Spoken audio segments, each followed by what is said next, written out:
بسم اللہ الرحمن الرحیم۔ پیارے بہن بھائیوں، السلام علیکم ورحمۃ اللہ وبرکاتہ۔ آج اس ویڈیو میں بات کریں گے خواب میں قرآن پاک کو دیکھنے، سننے یا پڑھنے کے حوالے سے۔ اس کی مختلف صورتیں اور مختلف تعبیریں ہیں۔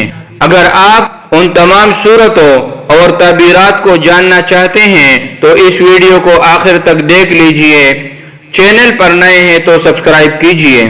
حضرت ابن اسماعیل رحمۃ اللہ تعالی علیہ فرماتے ہیں کہ خواب میں قرآن پاک کی تلاوت کرنا عزت اور مرتبت نصیب ہونے کی دلیل اور علامت ہے، اور اگر گنہگار ہے تو اللہ جل شانہ اس کے گناہ معاف فرمائیں گے اور توبہ قبول ہوگی، اور اگر فقیر ہے تو مالدار ہوگا، اور اگر مقروض ہے تو قرضہ کی ادائیگی کی کوئی صورت بنے گی۔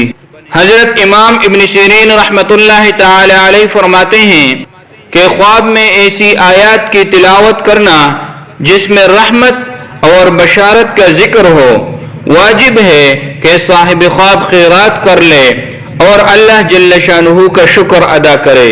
اور خواب میں ایسی آیات کی تلاوت کرنا جو اللہ جل شانہ کے غصے اور غضب پر دلیل ہو، صاحب خواب کو چاہیے کہ توبہ کرے اور اللہ جل شانہ کی طرف رجوع کرے۔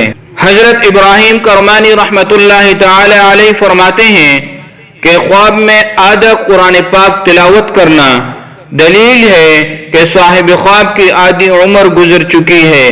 حضرت جابر مغربی رحمۃ اللہ تعالی علیہ فرماتے ہیں کہ خواب میں پورا قرآن پاک ختم کرنا دلیل ہے کہ مراد کو پہنچے گا، اور بعض اہل تعبیر فرماتے ہیں کہ صاحب خواب کی عمر آخر کو پہنچ چکی ہے۔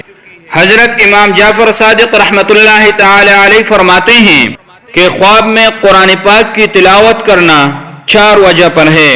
نمبر 1، آفت سے سلامتی ملنا، اور نمبر 2، فقر و فاقہ کے بعد مال اور دولت آنا، اور نمبر 3، دل کی مراد پوری ہونا، اور نمبر 4، اللہ جل شانہ کی اطاعت اور فرمان برداری کی طرف آنا۔ پیارے بہن بھائیوں، تو یہ تھی خواب میں قرآن پاک کو دیکھنے کی مختلف صورتیں اور تعبیریں۔ امید ہے آج کے اس ویڈیو سے آپ کو فائدہ حاصل ہوا ہوگا۔ ویڈیو اچھی لگے تو لائک کیجئے۔